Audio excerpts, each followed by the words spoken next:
Ku danna subscribe sannan ku danna ƙararrawar sanarwa domin samun labarai masu nishaɗantarwa, faɗakarwa gami da ilmantarwa. Bismillahirrahmanirrahim. Da sunan Allah mai rahama mai jin ƙai. Alheri kashi na 8. Maganar da yake yi yanzu shine Rukayya ba za ta sake tana kowa da komai da ya gabata a rayuwarta ba. Alhaji jikinsa ya lakwas, ya mace murs, ko ɗan yatsansa ya kasa motsawa, balle ya janye jiki daga sunkuyen da ya yi. Shi kuwa Saifuddin tafukansa biyu ya sa ya rufe kyakkyawar fuskarsa da ƙarfi. Babu shakka hawaye yake yi, masu zafi, masu raɗaɗi irin waɗanda bai taɓa fitarwa ba. Yana mai tuna tambayar da ya ji tana yi wa kanta da safe bayan da suka gama gulmasa ita da Nafisa. Wani alheri ne Alhaji ke kullawa tsakaninmu? Wani alheri ne ke tattare da tarayyarmu? A fili ya ce, babu alheri Rukayya, sai sharri ga rayuwarki. Ina mai baki haƙuri Rukayya. Rukayya, Allah ya huce zuciyarki. Sambatin shi ya ishi Alhaji da ke ci gaba da sauraron bayanin likita. Ya shira idanun shi da suka kada suka yi jaru ya ce, kai fita ba ni waje, tun ban yi zuciyar maka tsinanniyar matarka a kotu ba. Yaran zamani da shegen kwashe-kwace, ka je ka kwaso min abin da ya fi ƙarfi na. Idan kun so abu kamar ɗaya so fitowa daga cikin mahaifiyar shi, ba ruwanku da neman zaɓin Allah balle albarka iyaye a ciki. A'a dai, ko dai kun gani kuna so, kuma dole a yi muku in ana son kwanciyar hankalinku. In ban da haka ni ban ga abin so a wannan zan kaɗaiɗiyar doguwar yarinyar matar ba. Kamar matan Samudawa, daga ganinta babu ɓurɓashin imani, balle fa zuciyar tsoron Allah. Ya miƙe a sukwane ya fice don ganin yadda ran gadangan ya gama ɓaci. Amma bai tafi ba, bakin ƙofar ofishin ya koma, ya laɓe, ya kasa kunne abin tausayi. Ba zai iya tafiya bai ji wa kunnensa makomar rayuwar Rukayya ba. Alhaji ya ce, to yanzu me za ku iya mana a kai? Ku taimaki rayuwar Rukayya, ko aron fara ba ta yi ba. Yarinyar kirki ce mai kyakkyawan buri a zuciyarta. Ya soma hawayen tausayin Rukayya, shi ma ba tare da ya shirya ba. Dr. Abayomi ya ce, irin wannan matsalar ta shafewar tunani ba kanta aka fara ba. Ƙaramin tsautsayi sai ya kawo shi, kuma babu wani likita a duniya da zai ce ga abin da zai iya maka a kai. Sai dai ya baka shawarwari na hanyoyin da za a ba a samu tunanin ya dawo da kansa. Rukayya za ta iya dawowa cikin tunaninta a kowane lokaci, be it today, tomorrow or even forever. Yau ne, gobe ne, ko kuma har abada. A yanzu za ta iya amfani da duk abin da aka koya mata domin jinta da ganinta garo suke. Haka ƙwaƙwalwarta za ta ɗauki abubuwa through imitation, wato ta hanyar kwaikwayon mai yi. Amma na baya has been completely eradication from her memory. Gaba ɗaya ya shafe daga cikin kanta. Just the present. Alhaji ya sa tafuka ya share hawayen da ke zarya a kumatinsa. Ya ce cikin sarƙewar murya, likita kana nufin yanzu ba za ta gane kowa nata ba? Likitocin duka biyu suka gyaɗa masa kai. Amma idan aka yi ƙoƙarin fahimtar da ita a hankali za ta gane kowa da sabon matsayinsa da ƙwaƙwalwarta za ta basa. Ya ce, likita har yaushe Rukayya za ta kai a cikin wannan halin? Dr. Abayomi ya ce, na ce maka babu ƙayyadadden lokaci. Dr. Kenny ya ɗan yi gajeren tunani ya ce, da zarar an samu jinin da ya sauka ya toshe ɓangaren tunanin nata na baya ya sauka. Hakan kuma zai faru ne a hankali, there is no specific time. Sai dai ana buƙatar ta samu kwanciyar hankali, a kuma dinga tuna mata her past incidents, abubuwan da take yawan yi a da waɗanda za su yi jimirin koyar da ita abubuwa daban-daban na rayuwa, kamar shi mijinta da ya fi kowa kusanci da ita. Alhaji ya katse shi a fusace da cewa, na ce maka ko aron fara bate ba, ƙarya yake yi, shi ba mijinta ba ne. Kenny ya ce, cool down Alhaji. Alhaji ya kwafa cikin matsanancin takaicin Salima da Saifuddin ɗin, wanda bai ji ba bai gani ba. Dr. Abayomi ya ce, advisably, wato a shawarce, Alhaji me zai hana ku aura mai ita? Na ga alama yana matuƙar santa. Duba halin da ya shiga saboda lalurarta, kuma zai iya kwantar mata da hankali ƙwarai da gaske wajen samun kwanciyar hankalinta da dawowar tunaninta. Zai matuƙar taimakawa. Alhaji ya miƙe don haushi kamar ya dallawa Dr. Abayomi mari. Ya soma faɗa kamar ya arbaki yana cewa, amma ku likitoci in ce ko ba kwa ji sosai ne. Waye zai ɗauki 'yar shi mai lafiya ma balantana mara lafiya ya haɗa ta da wannan azzalumin mahaukaciyar matar tasa? Ita ce fa ta janyo mata, ta tankaɗo ta daga bene. Da bakinsa kaji dai yana faɗin hakan ba matse shi aka yi ya faɗa ba. Ba don Allah ya taƙaita da nisan kwana a gaba ba, da wa ya san iyakacin abin da zai faru. Amma za ka ce wa ya aura mai ita? A hakan ma ba a aura masa ba, tana neman ranta.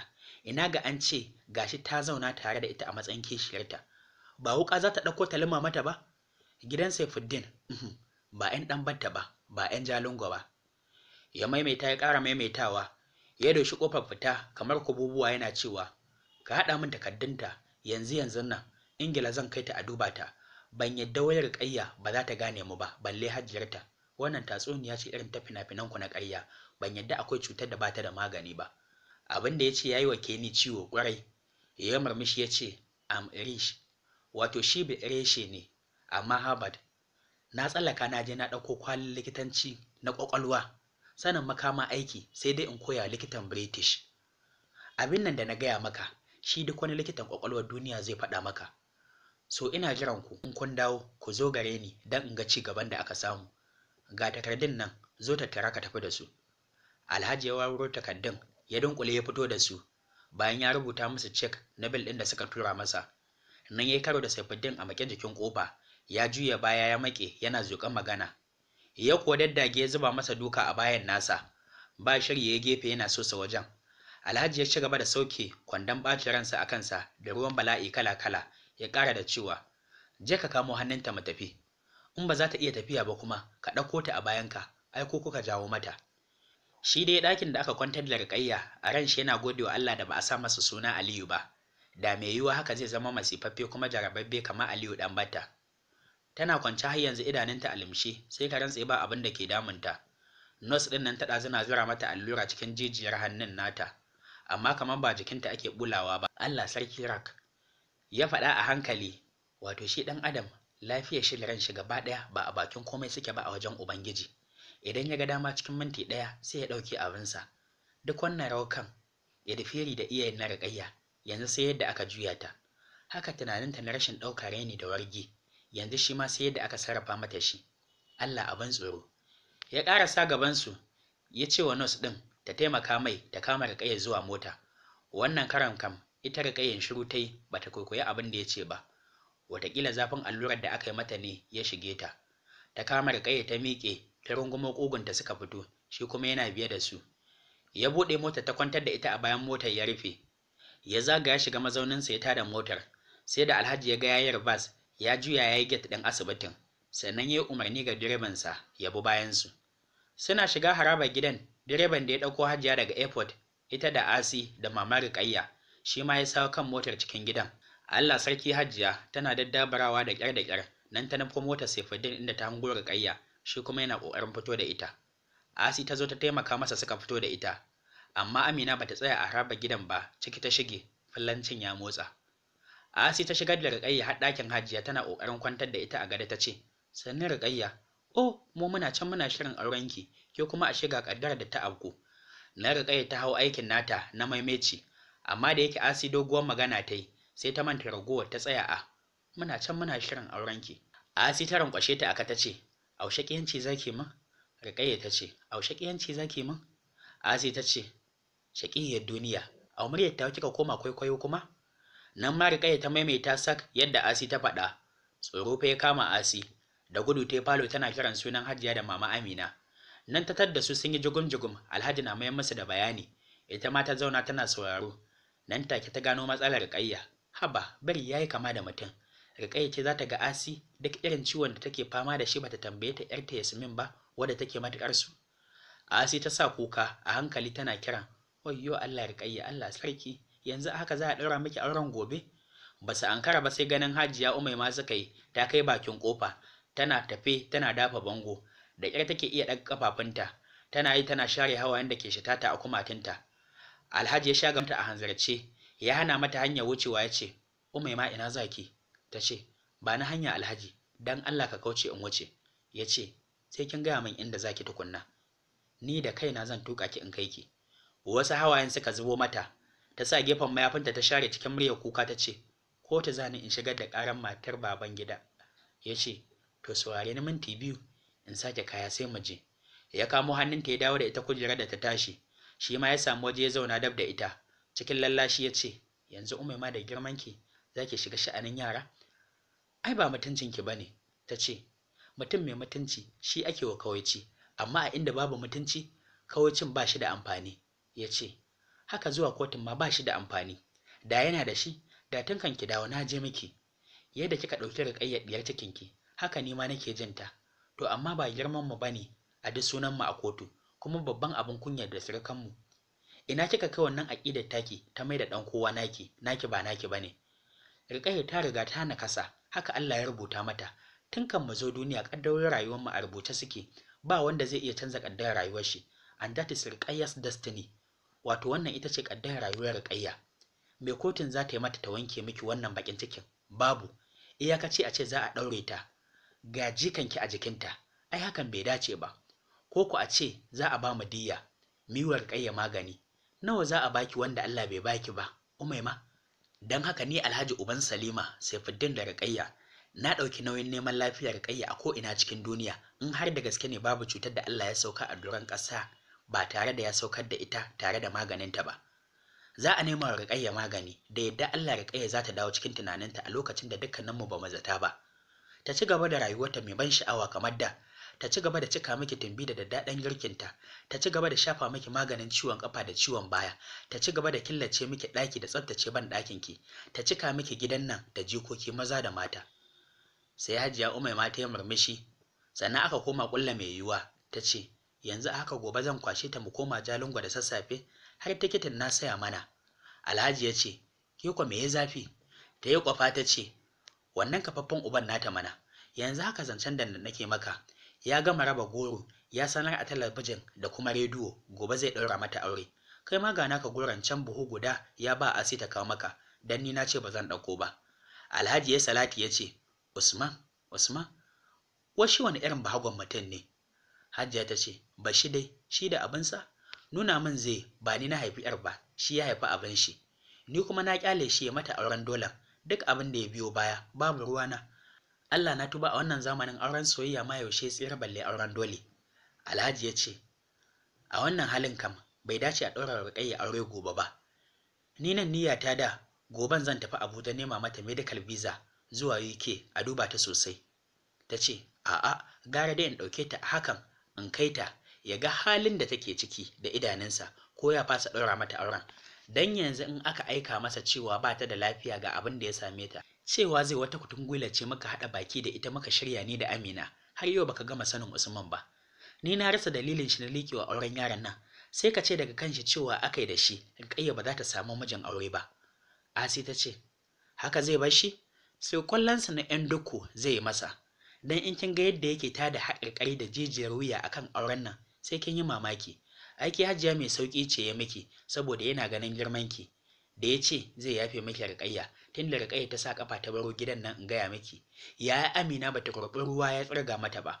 Kullum sai ya ce da ita, masoyar Rukayya ce a ranar ɗaurin aurenta kawai za ta hana shi ɗaukanta zuwa gidan Aliyu. Shi ma ɗin sai an biya da gawar ta gidan tukunna, an zaunar ta a bakin gado in ya so a fito da ita kafin a wuce da ita makabarta. Alhaji ya kai hannu ya toshe baki cikin kaduwa ya ce, to Allah ya sauke, kada Allah ya sa hakan, me ya zafi? Ni ma tafiyar ta kama ni kenan, dan ba zan so a ce ban halarci ɗaurin auren ƴata Rukayya ba. Ya kuma yi ɗan tunani, can ya girgiza kai cikin jimami ya ce, to amma dai, a wannan halin za a yi Rukayya aure? Rukayya fa a halin yanzu daidai take da jaririn da aka haifa yau ɗin nan. Kowa ya jugum na lokaci mai tsawo, ba ma ya mahaifiyar Rukayya wadda Allah kaɗai san halin da zuciya take ciki.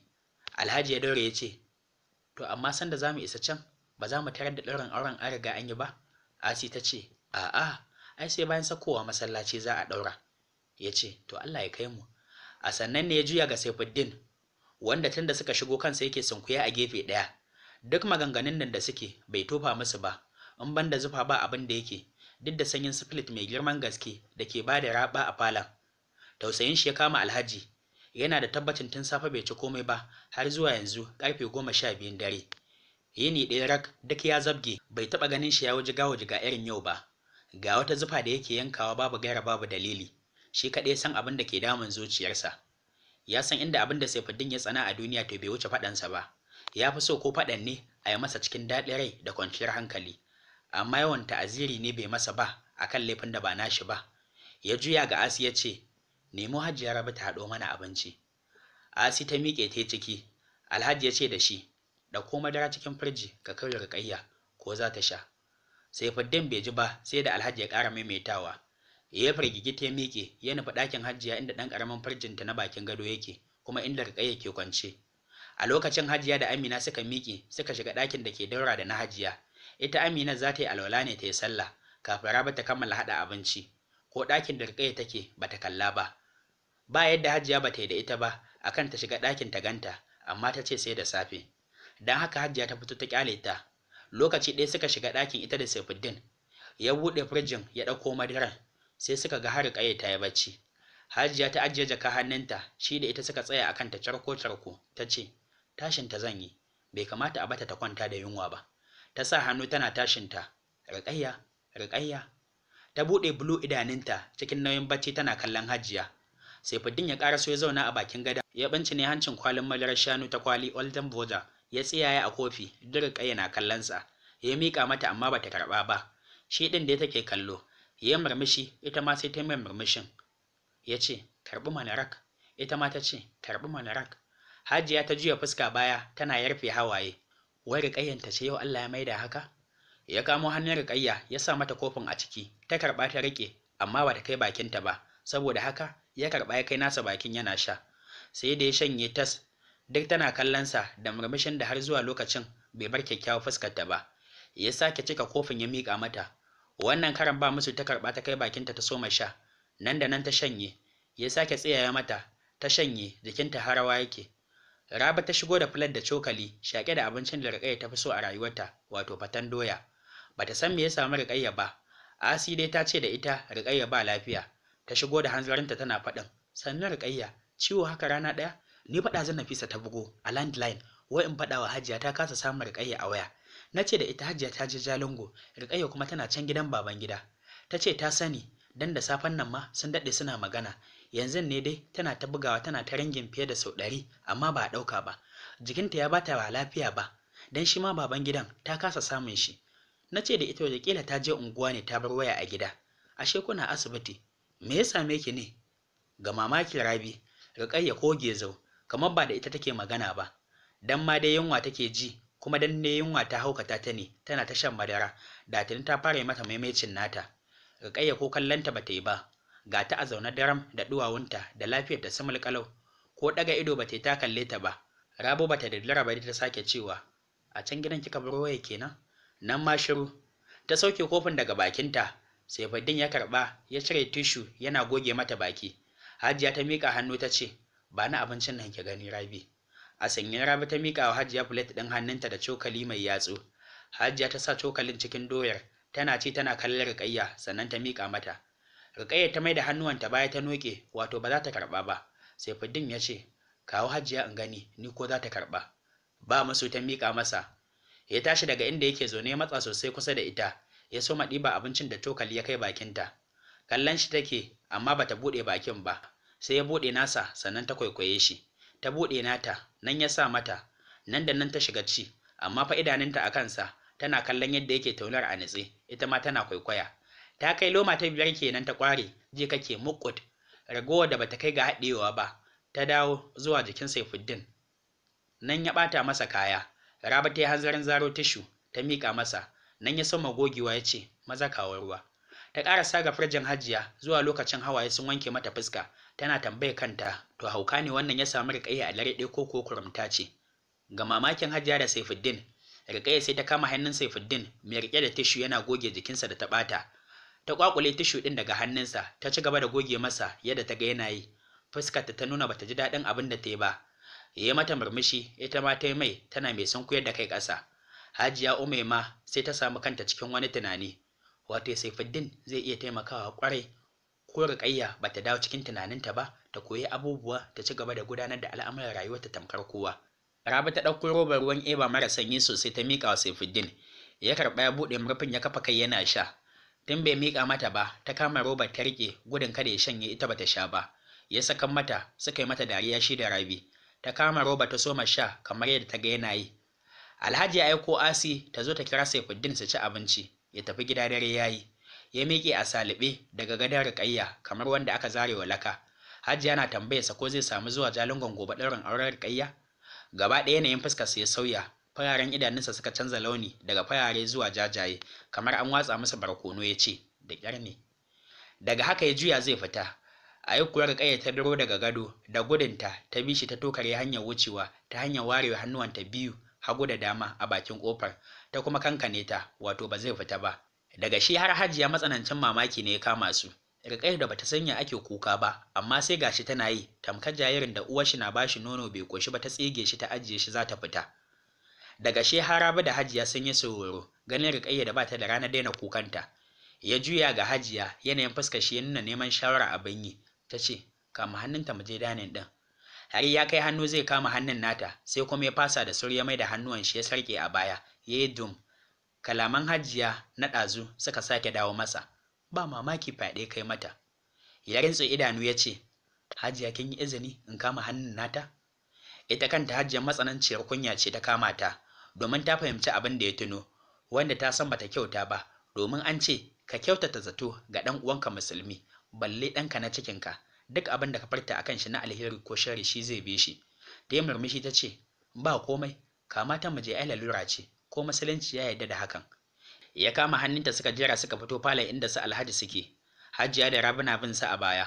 Ba Alhaji dan banta mahaifin Saifuddin ba, ba mama Amina mahaifiyar Rukayya ba, haka ba Hajiya Umaima mahaifiyar Saifuddin ba, babu wanda cikin su zuciyarsa bata gaya mai abu guda ba.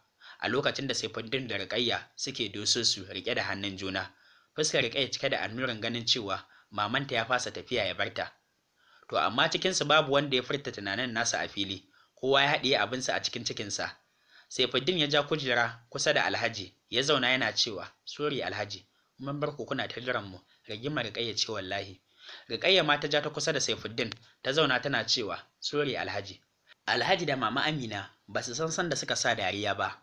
Hajiya tana ba su labarin cin abincin Rukayya da rigimar ta lokacin fitar Saifuddin. To magana in mai tsayi ce, Rukayya ba ta iya kwaikwayonta, sai ta yi shiru. Sai dai fa duk abin da ta ga an yi, ita ma sai ta yi. Komai Saifuddin ya buɗe ya zuba a plate ɗin shi, ita ma sai ta zuba a nata plate ɗin. To amma fa ba control, afkawa kawai take. Plate ɗin ya cika, ya yi tsiri, har yana zuba a ƙasa, babu wanda ya yunƙurin hana ta. Ya sanya cokali yana ci, ita ma ta soma ci, duk da a ƙoshe take. In ka ganta kamar ba abin da ya same ta.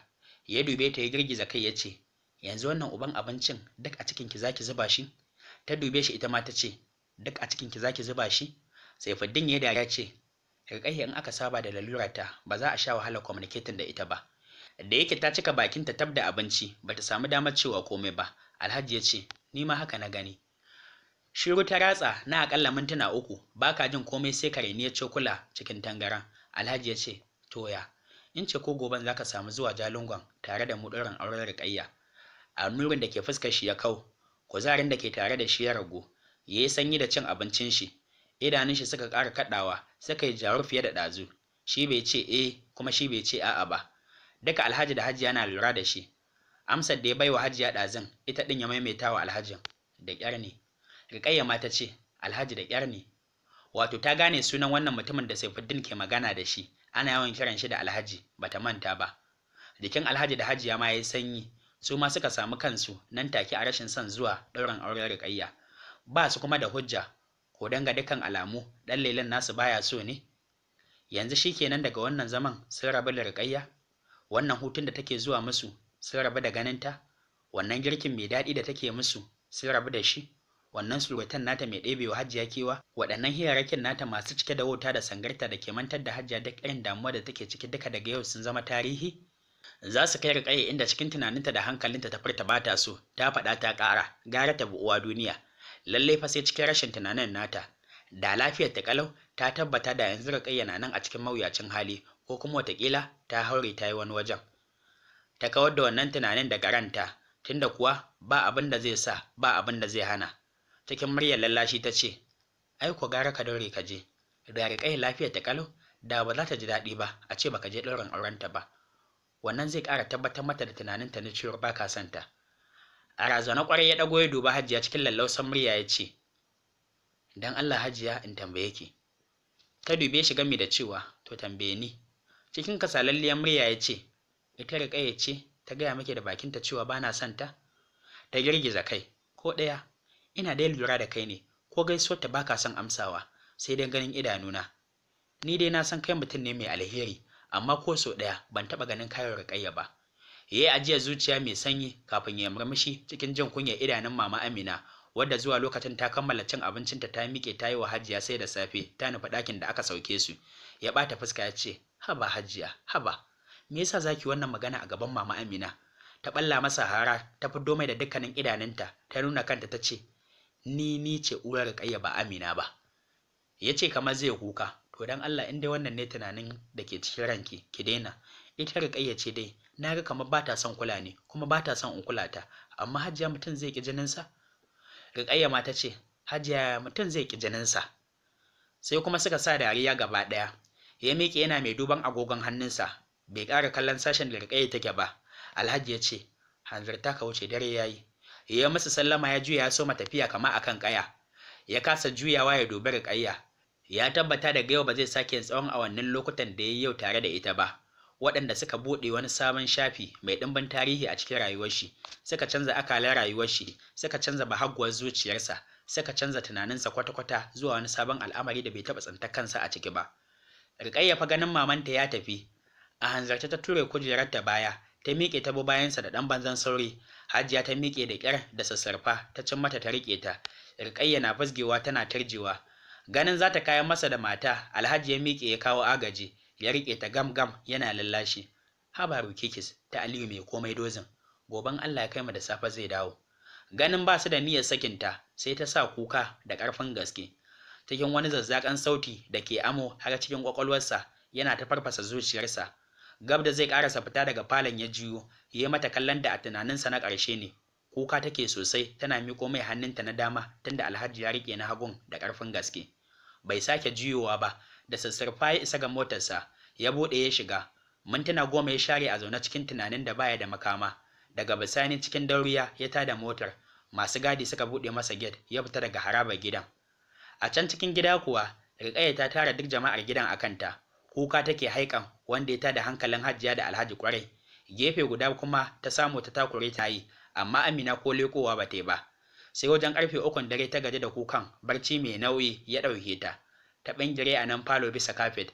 Hajiya ta ce da Asi ta ɗauko fulo ta sa mata ta zauna nan su kwana tare. Ita da Alhaji suka nufi sashen Alhaji da ke sama, domin ba ƙaramin gajiya suka yi ba. Asi ta sa fulo gefen Ruƙayya ta kwanta, to amma ta kasa barci.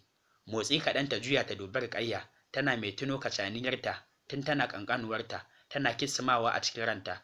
Wai yau Ruƙayya 'yar hidima, 'yar kacaniya, 'yar komai da ruwanki, ita ce yau sai yadda aka yi da ita? Ta yi ta kuka tana sharewa da gefen mayafinta. Ta ƙara jin tsoron Allah a cikin zuciyarta, ta kuma ƙara yarda da cewa ɗan adam ba a bakin komai yake ba a wajen Ubangiji. Daga ƙarshe miƙewa ta yi, ta ɗauro alwala, ta dasa sallah, wato ƙiyamun laili, tana mai roƙa wa Ruƙayya sauƙi. Mu ma sai mu ce Allah Ubangiji ya ba wa Ruƙayya sauƙi. 'Yan uwa ku biyo mu a sannu zuwa cikin kashi na 9 don jin yadda wannan labari mai taɓa zuciya zai ci gaba da kayawa. Ku ci gaba da mana liking da comment don ƙara mana ƙarfin gwiwa ta hanyar kawo muku wannan labarin akan lokaci. Mun gode.